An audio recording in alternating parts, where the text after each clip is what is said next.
Bismillahirrahmanirrahim.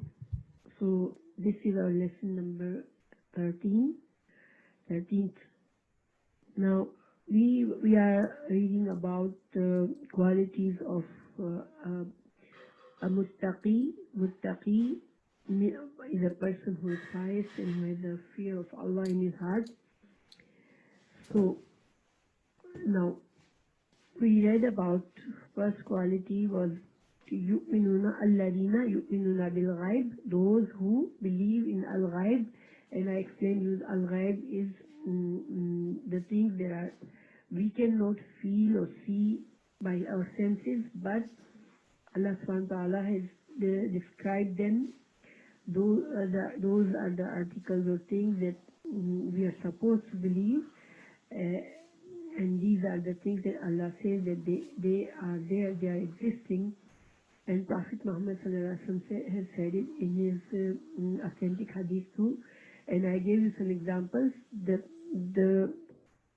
existence of Allah subhanahu wa ta'ala, the existence of angels, the revelation, the belief that the revelation came from Allah to his chosen people, his messenger.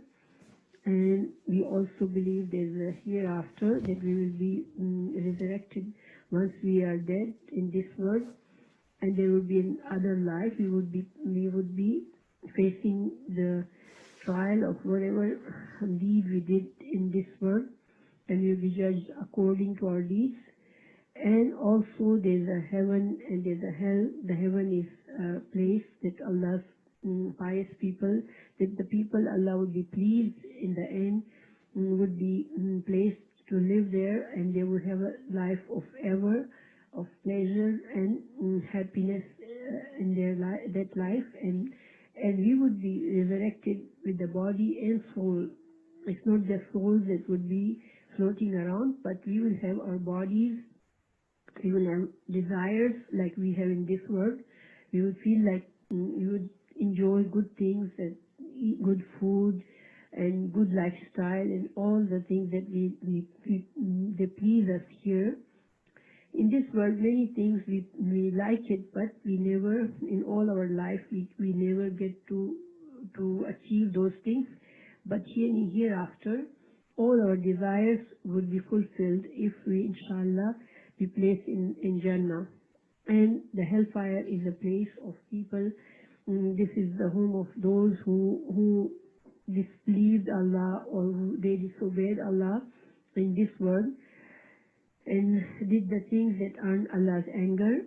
And that life would be forever too, and that would be painful life and unpleasant, extremely unpleasant and painful life that they would be facing forever and ever.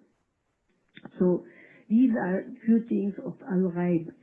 And the second quality we learned was they establish salat, and I explained salat, establishing salat is different, is then praying salat once in a while or occasionally, or not with all the conditions that we are supposed to fulfill while we are praying the namaz. And then I'm going to inshallah talk about a little bit what is the prayer? What does it do to us? Is it like a punishment, or is it like an obligation that it's a burden on us? No. Allah subhanahu wa ta'ala knows us that there are so many distractions for us in this world. They're going to pull us away from the right path of Allah subhanahu wa ta'ala. So Allah subhanahu wa ta'ala has given this as a meeting that a believing person 5 times he purifies himself, especially to present himself in front of Allah, and he prays to Allah.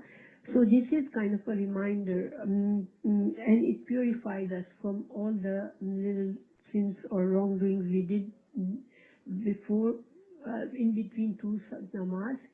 And this is the one thing that pulls us away from our routine or whatever life we are involved in, and makes us again fresh and clean. Because we are made of two things, a body and a soul. And like our body needs a nourishment, the same way our soul needs a nourishment. Only thing is that very few people understand the need of our soul.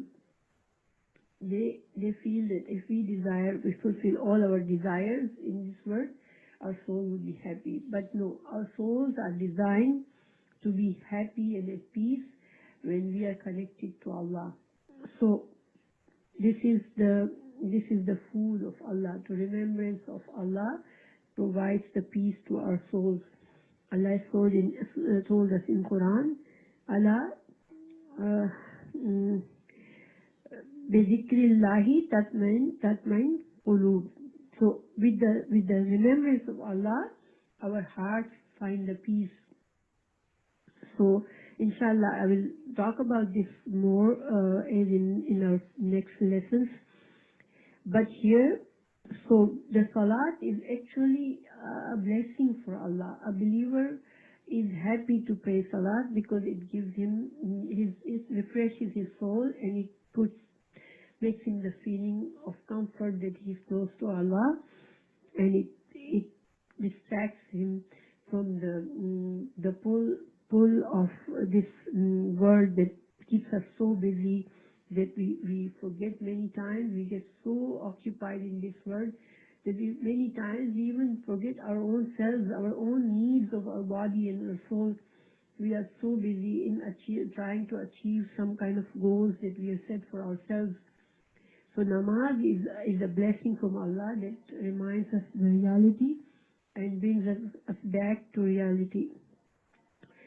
So then the third quality Allah says for the pious people is وَمِمَّا رَزَقْنَاهُمْ يُنْفِقُونَ, and from what we have given them, we have provided them, they spend. Now I'm going to read the proper meanings of this verse. Who believe in the ghaib, this is first quality of, and perform as-salat, this is second quality, the prayer, and spend out of what we have provided for them. So this could be obligatory charity or the charity of volunteer charity, like on themselves. So like a person spends spends on a man who is earning for the family. If he spends in a good heart, in a good way for his wife and his children, he is still qualified for giving charity because he is earning for his family, and Allah gives him a reward for that too. Now here few things are very, very important to understand. Allah did not say here that they spend the money. Allah says from what we have given them. Now, so first rizq. Allah says from the rizq that we have given them, they spend. So what is the rizq? Rizq in Arabic could be all the blessings that Allah has given us. Like wealth is one blessing, that is the rizq. Okay, wealth, a person has a wealth, and they can do a lot of things in this world, and they could fulfill their needs with the wealth. So wealth is one blessing, one rizq. But then the knowledge is also a rizq. A person has a strong body and he has a lot of strength in him, that's also a rizq. A good health is a rizq. A good understanding power, the intellect, all the things to some people have a very clear understanding of things, and they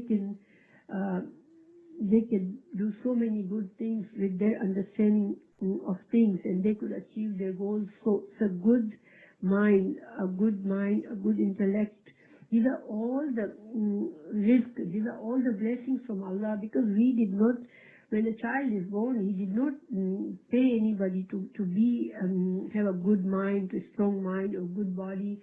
And we, throughout the time, when a child grows, he uses all the provisions that Allah has given to grow, and then it becomes a person of at his maturity. So Allah has given lots of risk, lots of qualities, lots of different things that a person can use this for their own benefit, or they could, and then also to benefit other mankind and other people around them.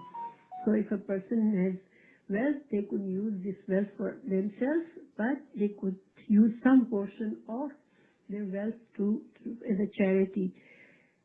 So the person who has a knowledge, they can use this knowledge to gain some good in this world for them, but then at the same time, they can share this knowledge to other people so they can benefit from their knowledge. So this is also a charity. This is also a person does this thinking that I'm only expecting the reward from Allah, and I'm using my knowledge to help other people to learn this knowledge. And he feels, even though if he is making money on this, but his main concern is he has a sincere heart and he wants to benefit other people, even though if he's charging for his services, but his heart in his heart he is a sincere person, and he teaches with all his heart, thinking that his knowledge was given to him because Allah made him be able to earn this knowledge. Because if we come to think of it, all the wealth that a person earns, he only did it because Allah has granted him these abilities to earn the income. We all know that our bodies and all the special abilities we have, we can see things, we can hear things, we can figure out things, we have our brains, we have our body power.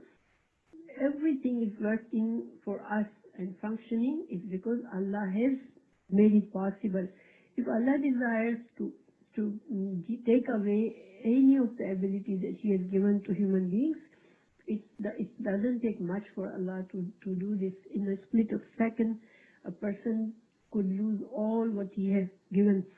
And we see it every day. A normal person, a healthy person, gets into an accident and becomes a handicap. A wealthy person, something happens, he loses all his wealth.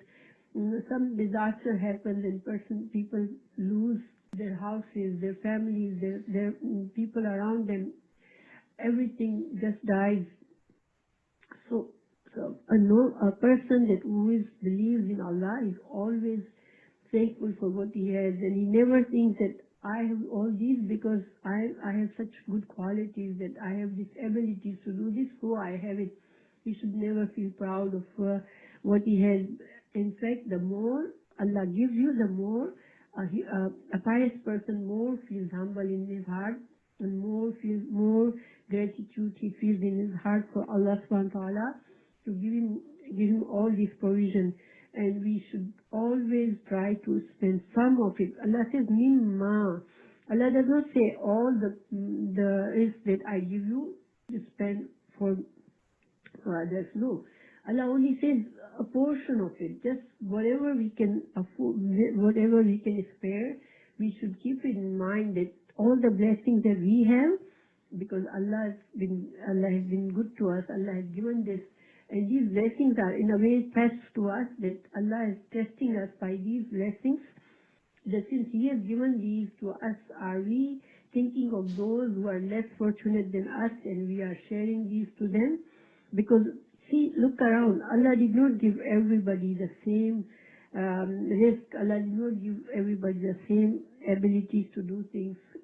So this is His way. This is His wisdom of this world to work, but it means that we have to think about other people. A person who's only concerned about his own desires, and he works and he just lives just the life for himself, and he never thinks about any less unfortunate people in this world, and does not share anything, then this person is not a muttaqi.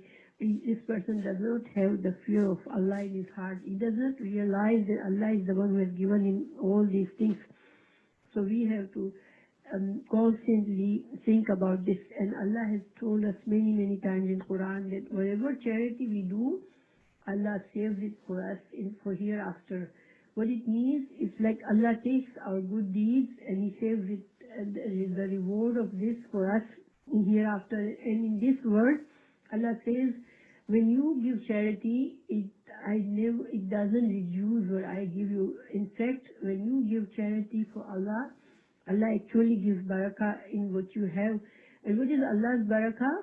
Allah's barakah is like this thing is like like it grows more and more, your wealth, your abilities, your knowledge, it grows more somehow because Allah puts barakah in it. And if you keep giving, the more you give in this world, you get more barakah from Allah, and the hereafter you get the more reward for it.